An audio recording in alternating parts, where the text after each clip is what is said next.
This week, we are marking Founders Day at C-SPAN. For 46 years, C-SPAN has been your unfiltered window into American democracy. Public service access like this is never guaranteed. As we look ahead, one thing is clear. It takes all of us. If you enjoy this C-SPAN podcast, please consider helping to fund a new era of C-SPAN. Donate at c-span.org/donate.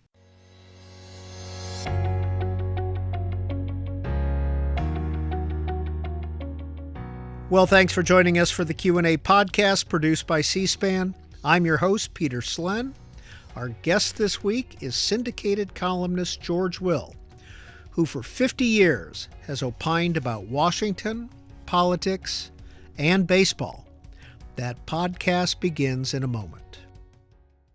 I can say to my new Samsung Galaxy S25 Ultra, hey, find a keto-friendly restaurant nearby and text it to Beth and Steve. And it does, without me lifting a finger. So I can get in more squats anywhere I can. 1, 2, 3. Will that be cash or credit? Credit. 4. Galaxy S25 Ultra, the AI companion that does the heavy lifting so you can do you. Get yours at Samsung.com. Compatible with select apps. Requires Google Gemini account. Results may vary based on input. Check responses for accuracy. Get ready for Netflix's gripping new medical drama, Pulse. Set in a cutting-edge Miami trauma center, third-year resident Dr. Danny Sims is unexpectedly thrust into a promotion when beloved chief resident Dr. Xander Phillips gets suspended. Then, with the emotional and physical stakes at their highest, a storm will push the hospital and its residents to their limits. Witness how life can change in a heartbeat when you're operating under pressure. Watch Pulse April 3rd, only on Netflix. Well, George Will's first column appeared in the Washington Post on January 2nd, 1974. Richard Nixon was president. And ever since, he has been writing about Washington life, politics, and occasionally baseball. In this conversation, we discuss his 50-year career, some of his past columns, and what's on his mind today. Our conversation with George Will begins now. I've been glad to see the meteoric rise of George Will in the journalism profession. He has a good head on his shoulder, and he's a thoroughly honest young man, and he deserves all the success that he's had. To George F. Will, very provocative writer, has a great gift with words and with speech. George Will has a great phrase.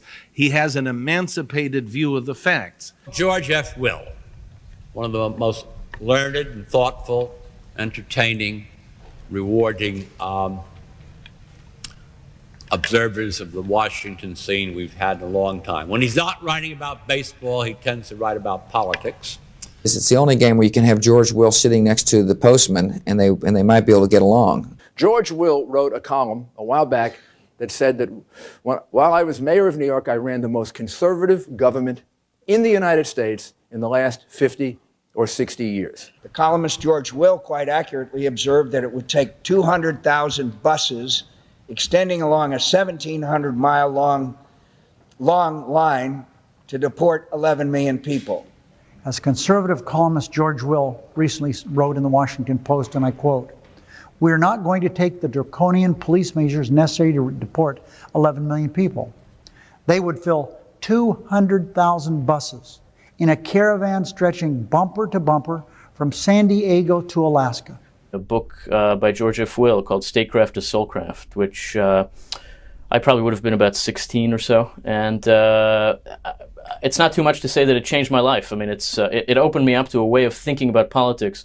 I figured out what my role was supposed to be, which was to attack George Will and get attacked by George Will. And that is not what I was put on this earth to do, so I quit.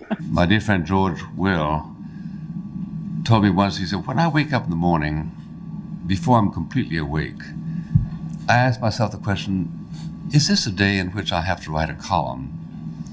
And if the answer is yes, I wake up happy. I write all the time. It's a metabolic necessity for me. A lot of writers I find, I don't know what you found, a lot of writers hate to write. They like the research, they like thinking about it, they like the end product, the book or the column or something with their name on it, but the putting words down, they hate. I love it. George Will, Jesse Helms, Bob Dornan, Henry Hyde, Daniel Moynihan, etc., saying nice things about you. That's a lot of praise. And welcome, I must say, particularly from Pat Moynihan. In my 55 years now in Washington, I think that the best single thing was having Pat Moynihan as a friend for many years. What's your take on what Ben Bradley had to say? Refresh me. Which one was that? He was talking about how you criticized him and he criticized you, and that was his role in the world, and that's why he had to leave the post. I think he exaggerates, but charmingly as usual. Are you susceptible to that kind of praise from politicians? There was a Roman emperor, he was a pope in the Middle Ages, Urban the Sixth or something or other. And when the people of Rome loved him, and when he left the Vatican to traverse the city, people would chant Deus es, Deus es, roughly, thou art God, about which Pope Urban the something or other said, it's a trifle strong, but rather pleasant. And that's what I'd say about those nice things just said about me. Did you make friends over the years, at the 50 years that you've been at the Washington Post, with politicians? Yeah, yes, I have indeed. Scoop Jackson was one of the first people I knew when I first came to Washington, senator from Washington to work on the Senate staff for 3 years. Pat Moynihan, who I've just mentioned. Mitch McConnell has been he and I are almost the same age. I'm a little older. He's 83, and I'm about to turn 84. But I've known Mitch was on the Senate staff when I was on the Senate staff. He rose to glory, and I sank to journalism. That's the difference. But yes, I've had a number of good friends in politics. Jack Danforth, who was the senator from Missouri for 3 terms, was my daughter's godfather, and lots of them. I think it's a mistake for people to say journalists shouldn't have friends among politicians. One has friends among politicians, one can more intelligently empathize with the many cross pressures they live with, and that's part of knowing this business. So I've done a little bit of math here. 50 years at the Post, let's say 50 columns a year times 50, that would be 2,500, or if you did 2 columns a week, that would be 5,000. Am I somewhere in the ballpark? You're a little bit low. I do 100 columns a year. I used to do 120 some when I was doing 2 a week, plus the back page of Newsweek every other week. I'm pretty well north of 6,000 columns now, and the good Lord willing and the creek don't rise, I'll reach 7,000 before I pack it in. What's your word limit on a column for the Post? I'm quite strict about 750 words. Most people aren't, but I mean, if I send a column in and I'm done editing it with my editor, it's at, say, 758. I'm going to take 8 words out, just down. Murray Kempton, great New York columnist, first for the New York Post and then for Newsday and others. Murray Kempton was my model, the man who first got me excited about being a columnist. Used to write about 678 words, but he was so good and so literarily gifted. That was enough for him. Well, in your 50-year column that was published in the Post on November 28th, you wrote that Murray Kempton had a demanding syntax. The same can be said about you, can it? It can. If you're going to do something in 750 words, if you're going to talk about nuclear disarmament and the best recipe for an apple pie and everything in between, you better use the language economically, because you don't have words to spare. And the English language is my best friend. I mean, it's a wonderful, rich resource. And I really think that instead of the sort of the AP style, who, what, when, where, how, readers of a syndicated column do so because it's fun. There's nothing in the world more optional than reading a syndicated column. No one has to do it. Maybe it would be better if the law required people to read my column, but the law doesn't. So I'd better make it fun. I suppose some columnists and some journalists flinch from the idea that they're somehow, some way in the entertainment business, but we are. The American people are plied and belabored with attempts to get their attention from television, from social media, from podcasts, of which there are God knows how many million now, from advertising. The world is always grabbing Americans by the lapel and shaking them, say, pay attention to me. Now, if someone's going to read a syndicated column, going to take 7 minutes out of their life, however long it takes to read 750 words, it had better be fun. And it had better be fun from the first sentence on, or people aren't going to do it. Well, I'm showing on the air the November 28th, 2024 Washington Post section, the Will section. This is about your 50 years. Yes. Cover page here, and essays by Ken Burns, Mona Charen, David Von Dreely, et cetera, et cetera. What'd you think about this whole section? Do you have any input on this? No, I loved it, particularly Von Dreely, particularly when he said Will reads a lot and what he reads stays read, which is kind of fun. I'll come back to this in a second, but yeah, no, it was generous. They even got someone who was, I guess, the author a generation ago, something called the Preppy Handbook, to write about my style of dress. I didn't know I had a style of dress until I read that. But Von Dreely talking about reading, just a few days ago, I had occasion to write about Donald Trump and Ukraine and what Vice President Vance said in the resident city of Munich. And I went back to a novel I read maybe 20 years ago called Munich by, I can't remember the fellow's name, I'm ashamed of myself, Harris, Robert Harris, a wonderful author of historical novels. In order to write a column like that, you have to have read the book. You have to do a lot of reading. Henry Kissinger, who was another friend, he was at my house for dinner not long before he died.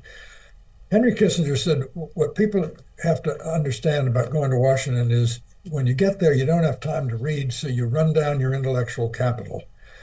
I took that seriously, and I read all the time. I make myself read 100 pages, for example, from a book every day. I'm addicted to Audible books. I get up in the morning, usually about 5:30. By about 5:31, I'm listening to an Audible book, usually on American history. So that plus all the reading of journalism that journalists have to do. Someone said, what do you do, Will? Are you a writer? I'd say, yeah, but actually I'm a reader. The writing is the distillation of what I spend most of my time doing, which is reading.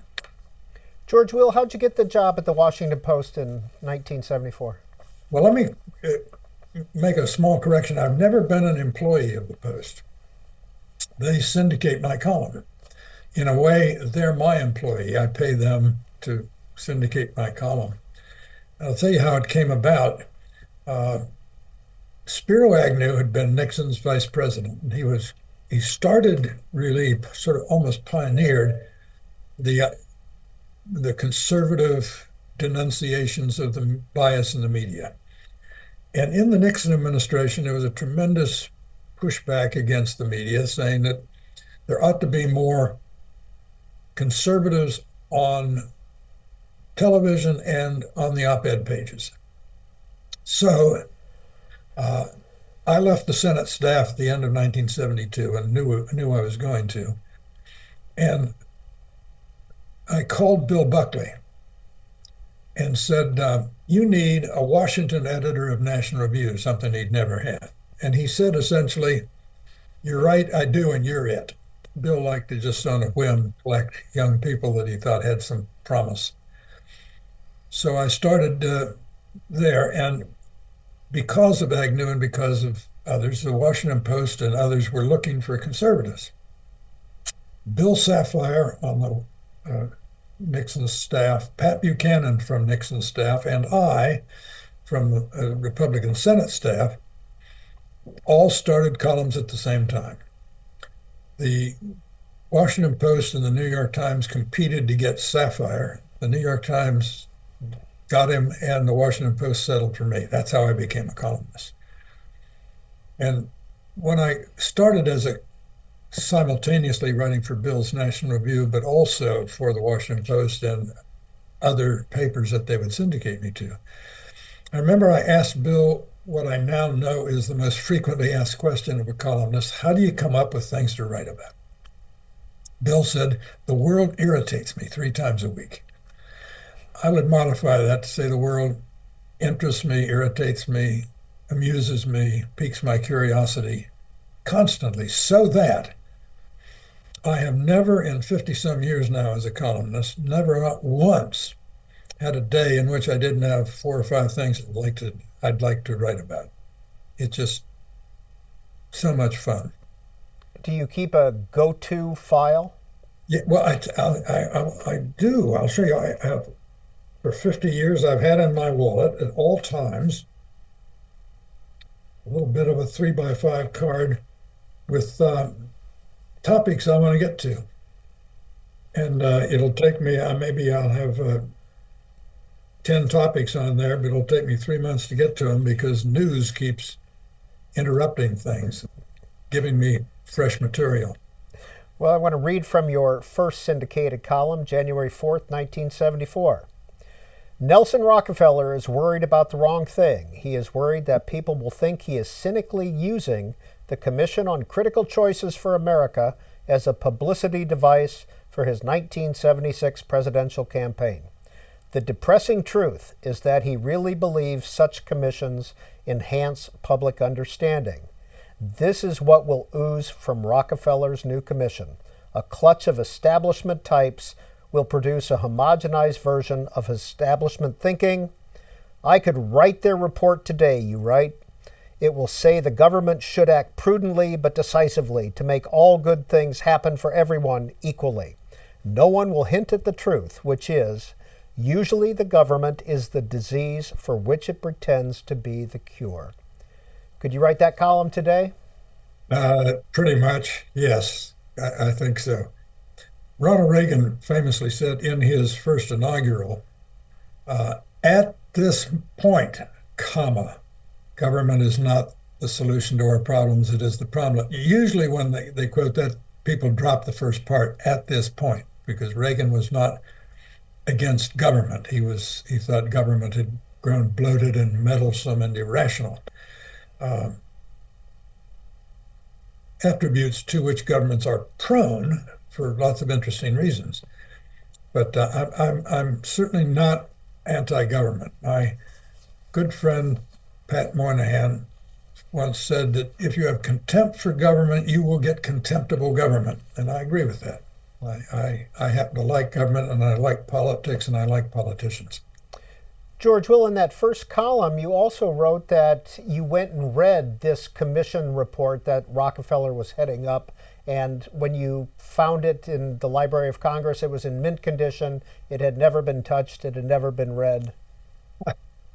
I don't remember writing that, but it sounds absolutely plausible.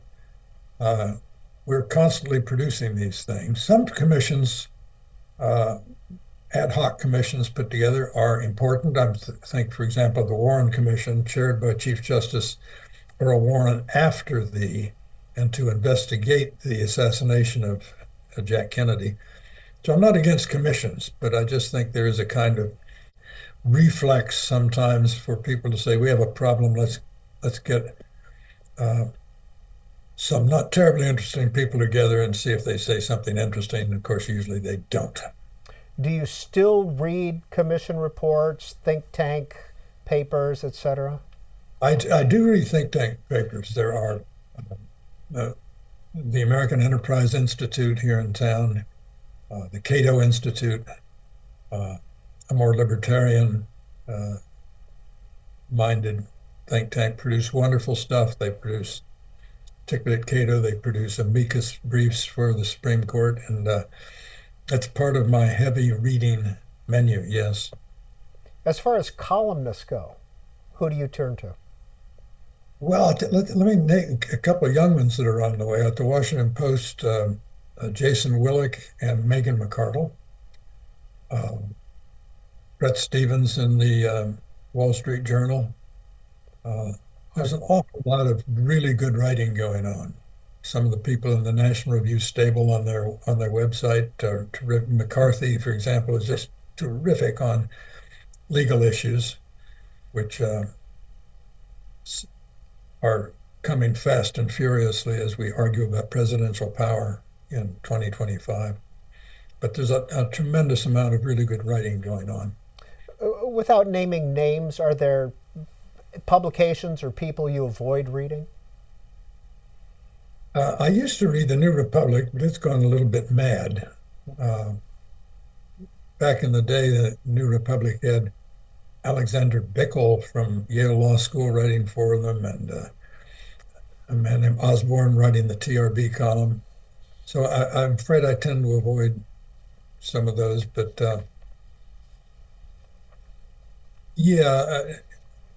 we all get people. I don't want to convict myself of confirmation bias that of only reading people who confirm what I believe. Frankly, there aren't enough people who think the way I think for me to be able to avoid all those who don't.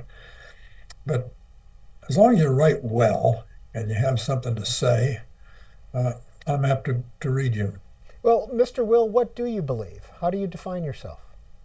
I wrote a book, published a book in 2019 called The Conservative Sensibility. It's 500 pages, sort of summing up my view of the world, in which I say, near the beginning, the correct question for conservatives is, what do you want to conserve?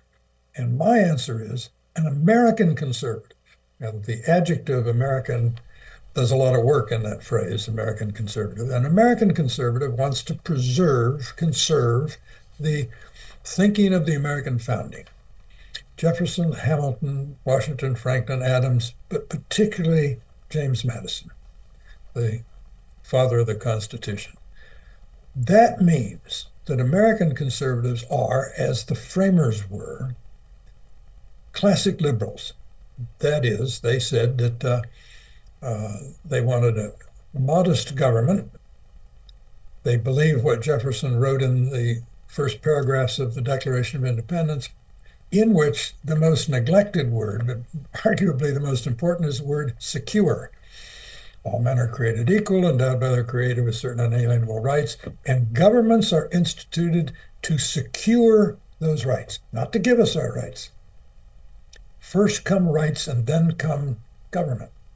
Rights are natural in the sense that we have decided that they are essential for the flourishing of creatures with our natures. And we have learned from history what contributes to flourishing and what doesn't. So that's I'm a Madisonian. I'm an Enlightenment creature. That is someone who takes seriously the confidence and optimism, but tempered optimism of what reason can do in and with and for society that they believed in the 18th century. And C-SPAN's Q&A podcast continues in a moment. Take me out to the ball game. What are you doing? Did you know DirecTV has the most MLB games? So, you're singing. Yeah, they put your favorite teams front and center right when you turn it on. Buy me some cold cuts and flapjacks. Those aren't even the words. I'm allergic to peanuts. Stream DirecTV, home of the most MLB games. Visit DirecTV.com. Claim based on total games offered on national and regional sports networks. RSNs available with choice package or higher. Availability of RSNs varies by zip code and package. This episode is brought to you by Loom by Atlassian. Are you feeling stuck at work? Get your team unstuck with Loom video messaging and move work forward. Use Loom to simultaneously record both your screen and yourself to share a quick update, provide feedback, train a colleague, and everything in between. Plus, add Loom AI to your meetings for instant written notes and recordings. Try Loom today at Loom.com. That's LOOM.com. Last week was our first playoff game, and my plaque psoriasis was so itchy under all my gear. Sometimes just thinking about scratching could take me out of the moment. And then my doctor told me I could get clearer skin with a pill called Otezla. Otezla apremilast is a prescription medicine used to treat adult patients with plaque psoriasis for whom phototherapy or systemic therapy is appropriate. Otezla can help you get clearer skin after just 4 months. Okay, ready for the next game. Talking to my doctor about a pill was a total game changer. Don't use Otezla if you're allergic to it. Get medical help right away if you have trouble breathing or swallowing, swelling of the face, lips, tongue, throat, or arms. Severe diarrhea, nausea or vomiting, depression, suicidal thoughts, or weight loss can happen. Tell your doctor if any of these occur and if you have a history of depression or suicidal thoughts. Live in the moment. Ask your doctor about Otezla. Call 1-844-4-OTEZLA or visit Otezla.com for prescribing info about cost, and more. This episode is brought to you by Progressive Insurance. Do you ever find yourself playing the budgeting game?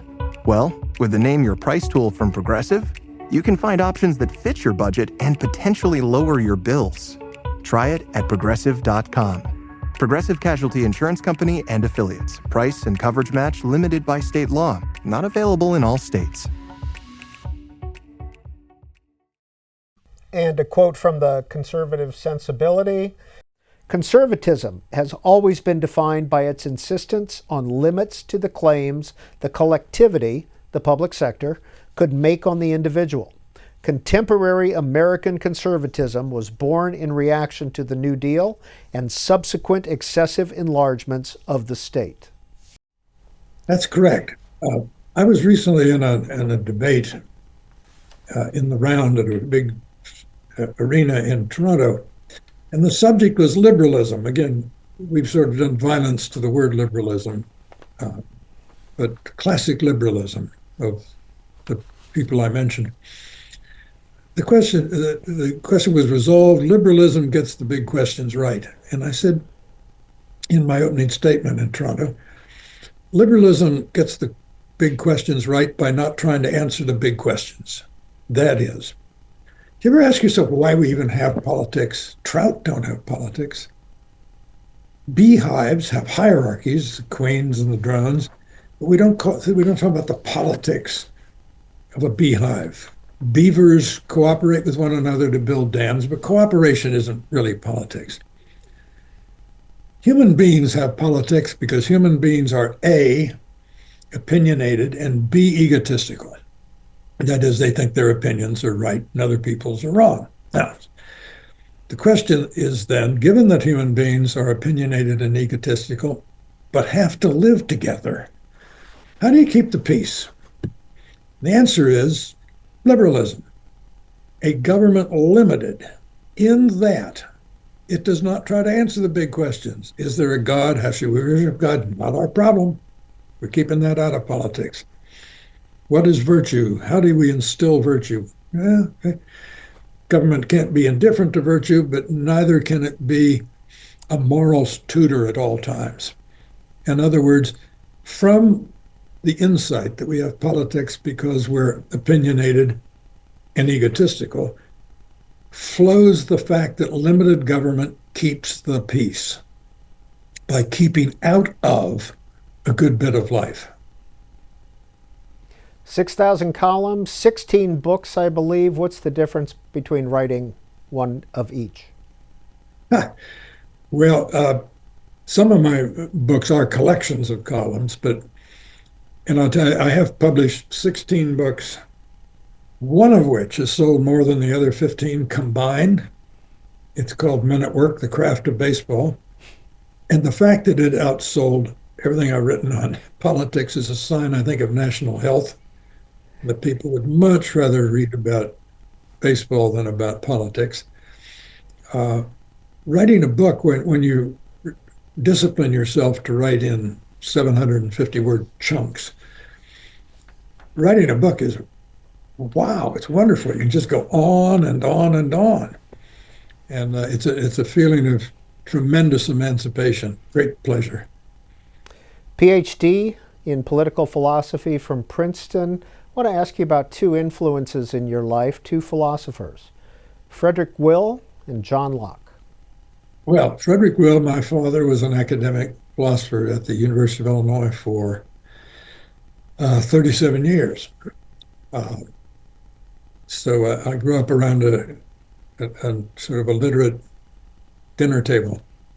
My mother edited children's encyclopedia and did other things. So we had a house full of books and talk.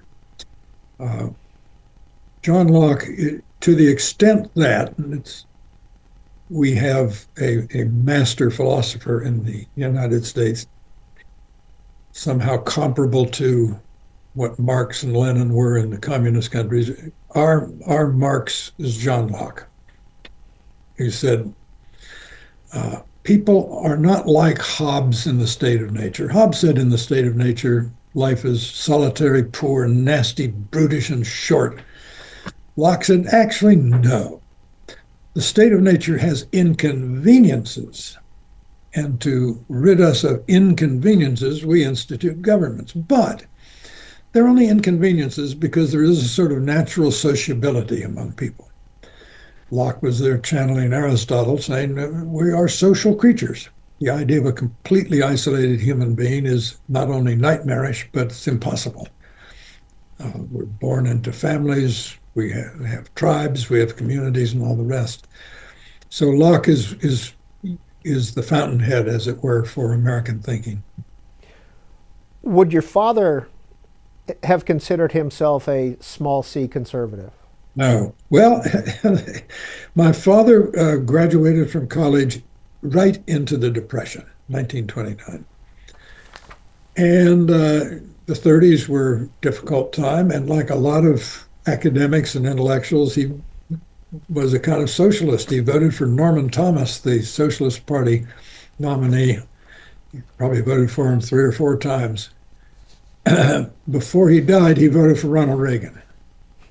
That is, he had seen enough of life and government to realize that Reagan had a point. There's an old saying that we conservatives are fond of, that you are conservative about what you know. And by the time he reached his late 80s, he knew enough to vote for Ronald Reagan. You mentioned William F. Buckley a little while ago. What impact, if any, did God and Man at Yale have on you? That was Bill's first book, and it really launched Bill into the public conversation. It didn't have that much of an effect on me because it was really very much a young man's book, in the sense that it was high-spirited and a little too sure of itself. Bill thought that the alumni of Yale should step up and discipline, jerk the leash of the university, because they were religious and believers in capitalism, and Yale, he said, in his experience, was neither. So Bill had a point about the leftward drift of the academy. He also had a point that alumni ought to take an interest in what's happening where they went to college, but it was not I don't think he wrestled very well with the more complicated question of academic freedom and protecting a vast sphere of discretion for the intellectuals on campus. George Will, you were born during FDR's administration, and you've lived through 16 presidents so far, 16 administrations so far. How many of those presidents have you interviewed, met, got along with, disagreed with? Well, let's see. I met Nixon and Ford and Carter and everyone since then. I guess I think I've met them all and interviewed a fair number of them, either before or during their presidencies. Special relationship with Ronald Reagan? Yeah, I guess I'd say so. He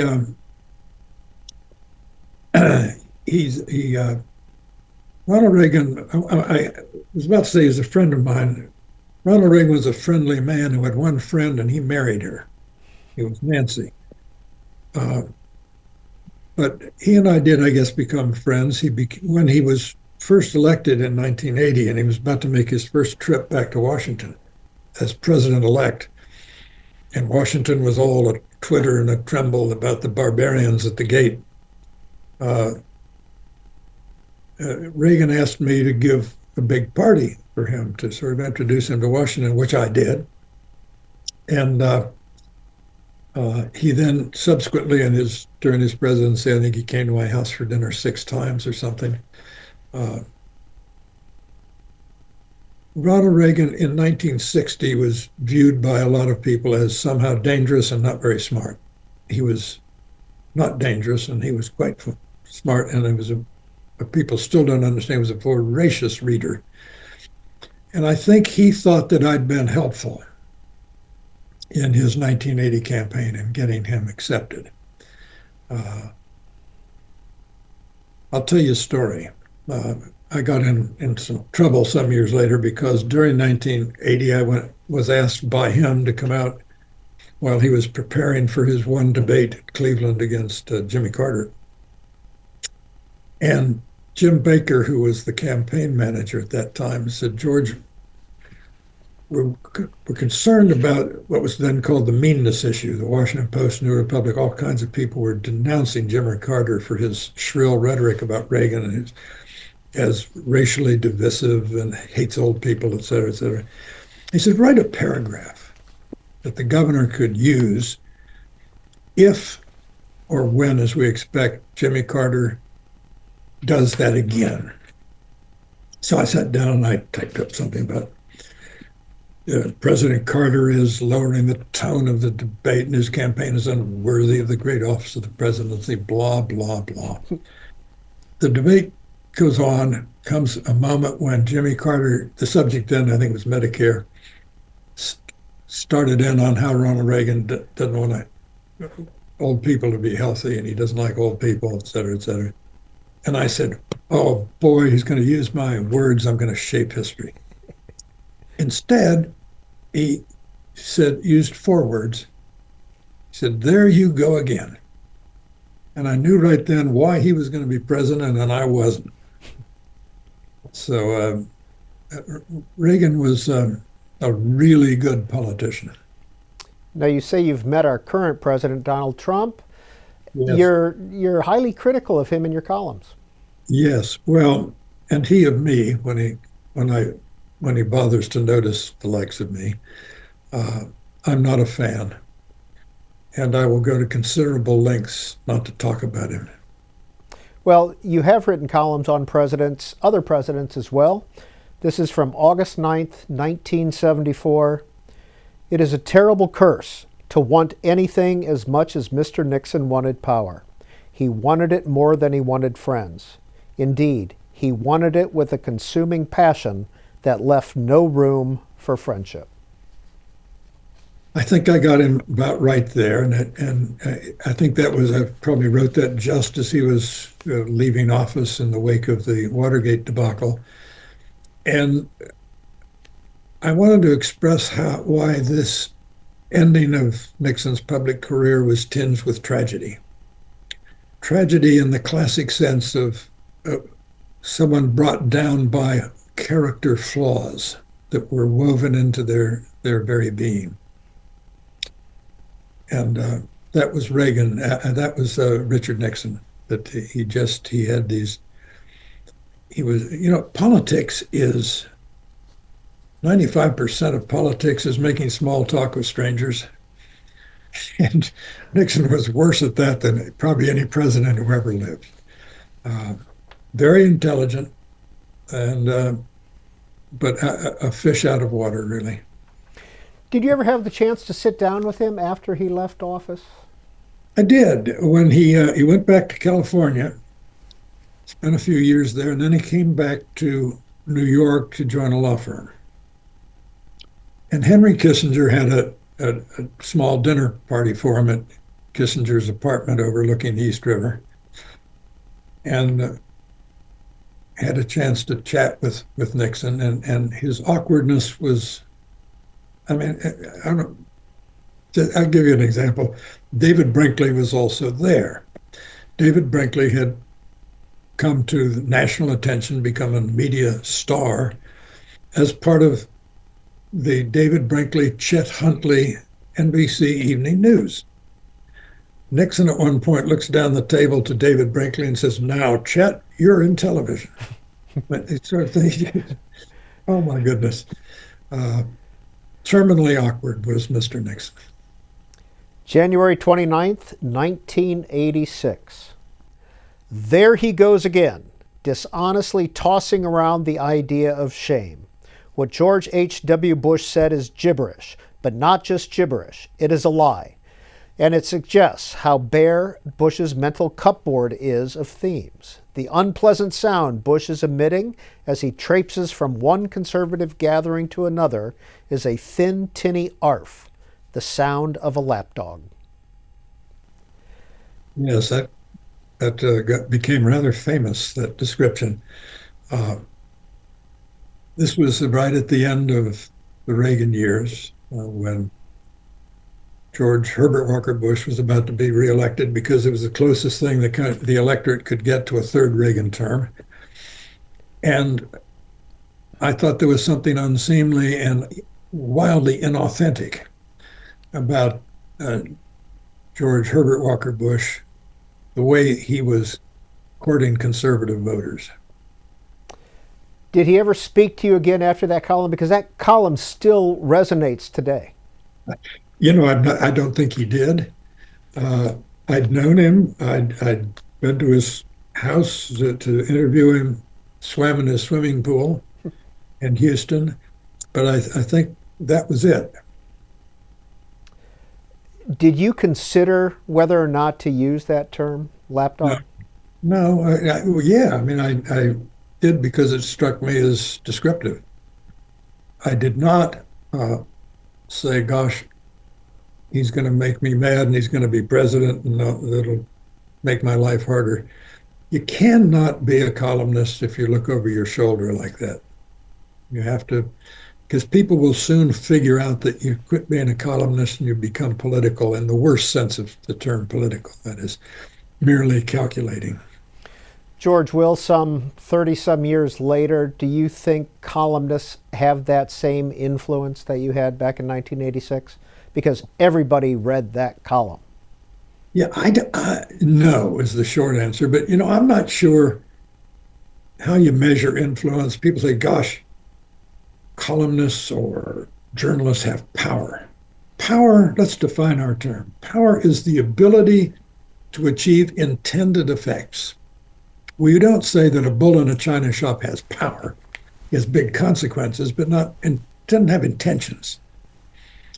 And for the life of me, I can't think of one of my more than 6,000 columns or all 6,000 taken together. I can't confidently say I've made a particle of difference. Because in a continental nation of 334 million people now, how opinion gets formed is mysterious. It's slow. It's kind of a kind of ongoing osmosis by which opinion is formed. And I like it that way. Who wants to live in a country that is blown about by gusts of opinion emitted by journalists? That wouldn't be a very mature country, would it?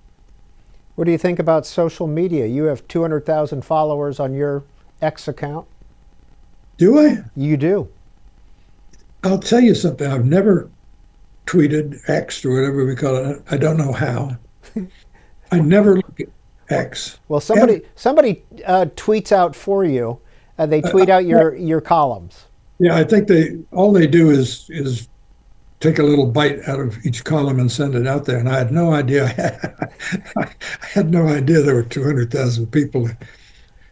I don't know why they don't just wait for the column to come out. I'm glad they're doing it. But I'm told I have a Facebook page, but I've never seen it. And I actually wouldn't know how to do that either. I don't get it. I don't feel the urge. One of the exchanges, sort of long distance and indirect, I had with Mr. Trump was Trump said something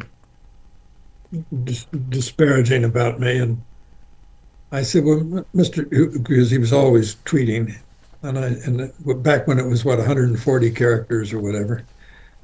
And I said, Mr. Trump has an advantage over me because he can say everything he knows about anything in 140 characters or less, and I can't. I've never felt any desire to indulge in social media.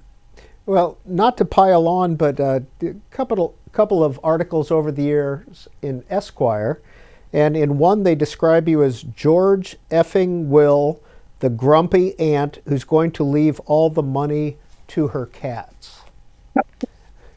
Oh, another cat lady. I don't remember that, but I don't think I'm grumpy.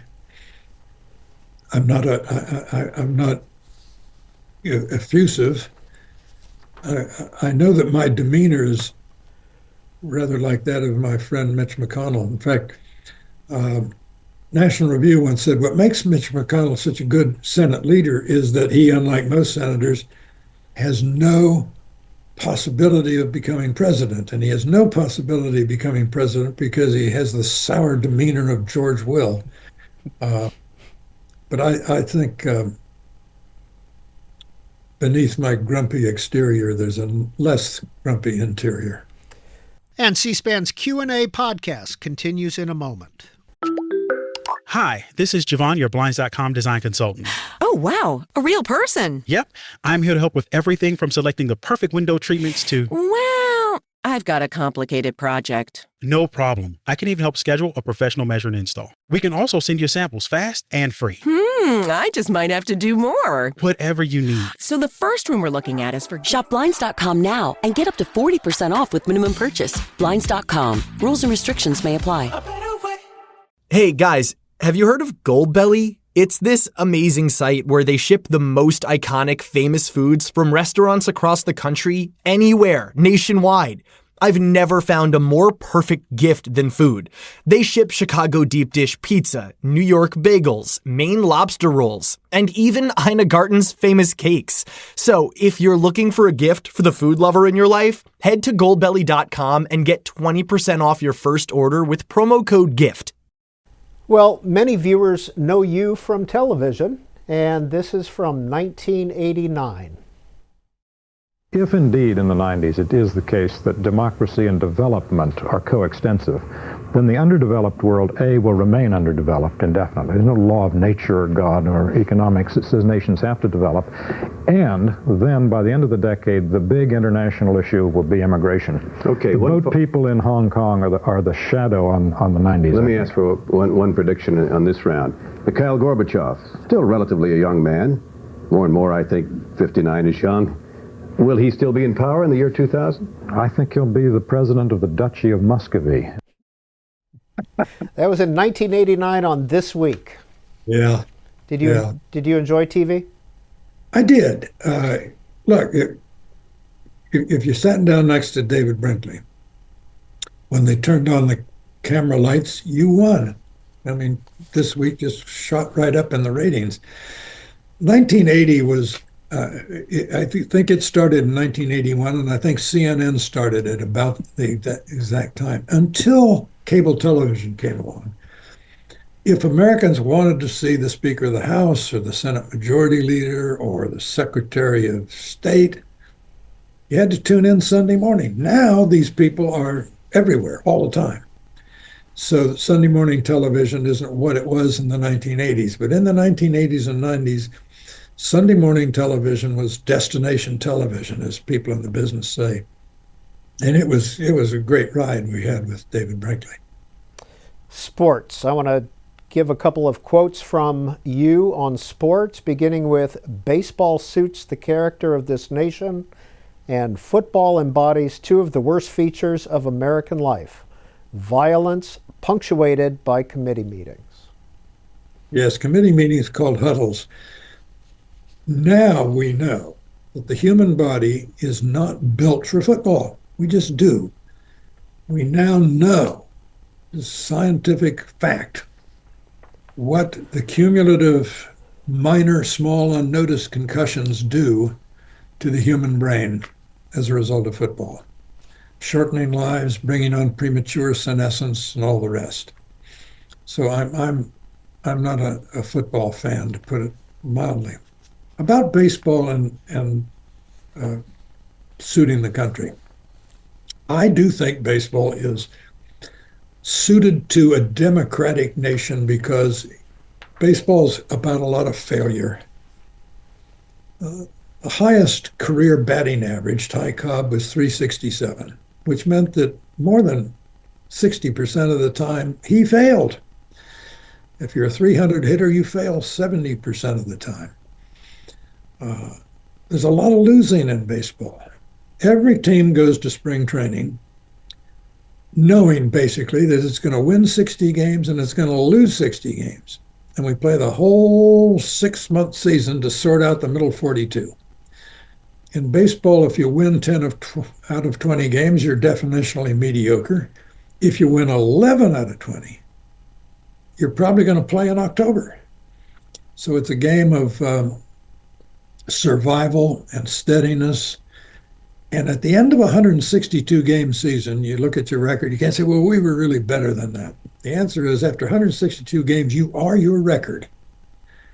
And that's what makes baseball such a severe meritocracy. And I'm a meritocrat at heart. What are your early baseball memories? I played it briefly and badly. Little League in Champaign, Illinois. My team was the Mittendorf Funeral Home Panthers. Our color, needless to say, was black. And my aspiration in each game was to walk, if possible. And I think that they put me out in right field where I could probably do least damage on defense. But there's a wonderful title to a book came out about 50 years ago called Baseball, I Gave You the Best Years of My Life. Baseball has given me the best years of my life. So being from Champaign and a poor player, you're probably a Cubs fan? I was. Champaign-Urbana is, the Twin Cities are midway between Chicago and St. Louis. All my friends became Cardinal fans and grew up cheerful and liberal. And I became a dyspeptic conservative rooting for the Cubs. So it's the spring. Do you go to spring training? How closely do you follow it? Yes, and about 2 weeks I'll go to Phoenix, which is ground zero for baseball in March. They have 14, maybe 15 teams now, half of baseball in one city, in and around Phoenix. It's paradise. And so you follow more than just the Cubs. You follow all the teams. Yes, all 30 of them. I've got the Major League Baseball TV package on my phone, on my kitchen television, on my living room television, because I'd hate to walk from one room to another and miss a pitch. I am drenched in baseball from late March to late October. Do you have a prediction for this year already? No, baseball is delightfully unpredictable. The Los Angeles, if money is decisive, the Dodgers will become the first team in 25 years to win 2 World Series in a row, but money isn't that decisive. So although everyone says, watch out for the Dodgers, I say the Dodgers should watch out for the gods of baseball, which tend to bring down the proud. George Will, what are some of the political issues that get you going today?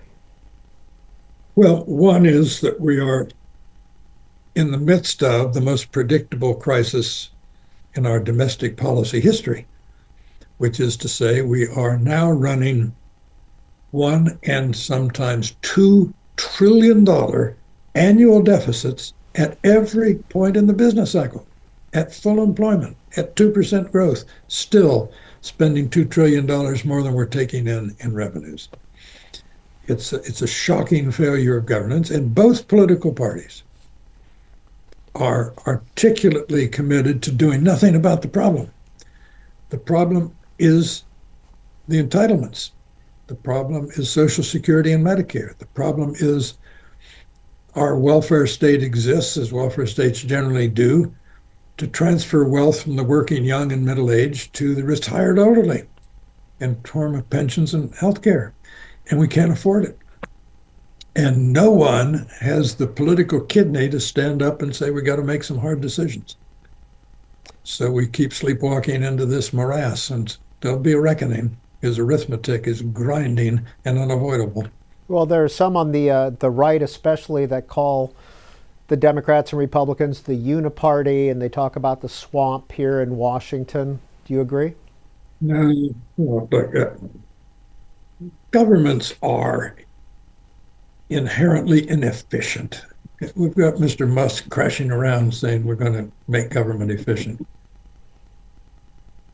Simple truth is legislative bargaining, which is inherent in government, is additive. One faction says you support our project and we'll support your project. So suddenly you get two projects. Government adds to itself. Second, government is undisciplined. Government can't go out of business. Just, General Motors behaves irrationally long enough, it'll go out of business. American federal government's not going to go out of business. Furthermore, everything the government does, and it does much too much, but everything the government does, it does either because a faction, articulate, compact, affluent, confident, and well-lawyered, has demanded that the government do it, or the government has done something to call into existence, to please and call into existence a faction that is articulate, confident, and well-lawyered, that will, till the end of time, advocate in defense and preservation of what the government has done. So people say the government ought to be efficient. They don't understand. Efficiency makes sense in General Motors. It doesn't quite make sense in government. Sure, some of the most grotesque inefficiency should be got rid of. The fraud is real, all that stuff. But the idea that government is inherently susceptible to being efficient is just backward. Government is inherently inefficient. I think since John Quincy Adams or so, every president and presidential candidate has declared that election to be the most important election in history. Do you agree with that? Bad question, but you know what I mean. Of course. Look, no. We've taken in this country saying, well, this election will decide if democracy survives. No, not really. Who wants to live in a country in which the basic institutions of civic life are at issue, are at risk every 4 years? And if you look at American history, it's just not true. We've had Calvin Coolidge, we survived him perfectly well. We had Franklin Roosevelt, we survived him. When my children were young in the 1980s, if they'd say to me, can we do such and such? I'd say, yes, you can do that. Mondale lost, it's a free country. I was being droll and didactic and no doubt utterly incomprehensible to my children. But what I was trying to say was, Mondale wins, Mondale loses. We're still a free, happy, cheerful country. The stakes of politics aren't as high as we have now come to treat them in recent elections. It's the Flight 93 election. If Hillary Clinton wins, democracy's over. Joe Biden earned his defeat by telling the American people that approximately half the country were willing to vote for a fascist or a Nazi or a make-believe Hitler. I mean, lighten up. The American people listened to that and said, that's insulting to us to say that 77 million or how many people voted for Donald Trump are crypto-sympathetic Nazis. Shouldn't talk like that. You know, we've talked about Ronald Reagan, but do any other presidents stand out to you that you want to mention? And do we spend too much time talking about who's in that office? We do. Unfortunately, partly because the administrative state has grown so much to permeate American life, partly because first with radio, which I think was much more revolutionary than television ever was, but first the coming of broadcasting made presidents the center of our political universe. We talk entirely too much about them, and Congress, by shirking its duty, has lackadaisically transferred an enormous amount of its power to the executive branch to wield at its discretion, and I think it's most unfortunate. But there you are. I mean, it's what it is, and I think we've been pretty lucky in our presidents. I'll take two consecutive ones. Harry Truman, propelled into the presidency by Franklin Roosevelt, dying, and before dying being inattentive about the selection of his vice president. Harry Truman got everything right, all the big things right. NATO, aid to Greece and Turkey, desegregate the armed services, things like that. And then Eisenhower.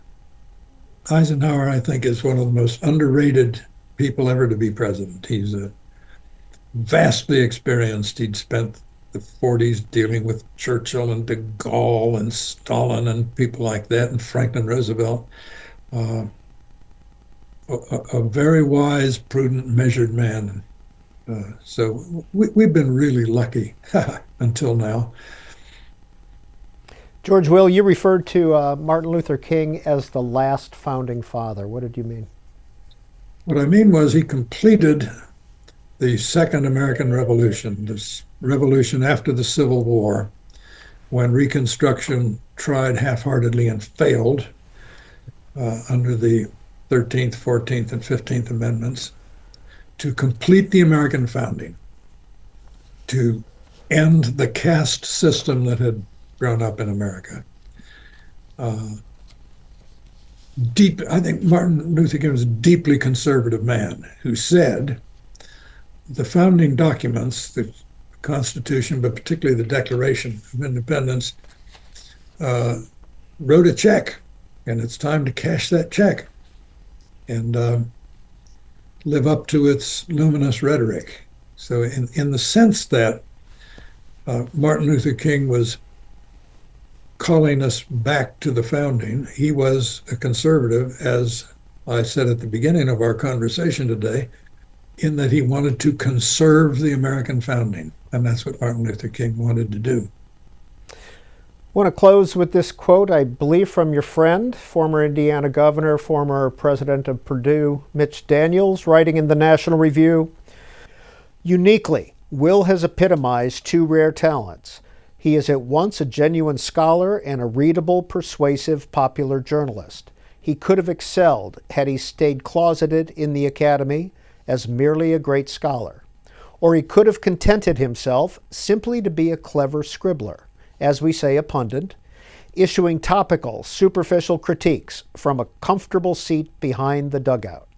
Instead, he has led a life of constant study and inquiry, sharing what he learns with his readers in prose of exquisite charm and precision. I can pay George Will the strongest of compliments to a person of his chosen profession. He has often changed my mind." Well, I'll say this back at my friend Mitch Daniels. Mitch Daniels is the president we needed. The president who run the Office of Management and Budget, who knew budgets, temperate, droll, educated, funny, relaxed, not angry at anyone. Bill Lee, the governor, former governor, I guess now of Tennessee, once said, "I'm conservative, I'm just not angry about it." That's Mitch Daniels, and I like to emulate Mitch Daniels in all things. Syndicated columnist George Will has been our guest for the past hour. We appreciate your time. I enjoyed it very much. Thanks. And thanks for listening to this week's Q&A podcast produced by C-SPAN. Now, if you like the podcast, tell your friends, rate and review us, and follow us on social media at BookTV for more updates and schedule information. Next week on this podcast, our guest is Lee Hawkins. He's a former Wall Street Journal reporter, and in his new book, I Am Nobody's Slave, he chronicles his early life and the severe beatings he was given as a child, and why he thinks they stem from his parents being ancestors of enslaved people.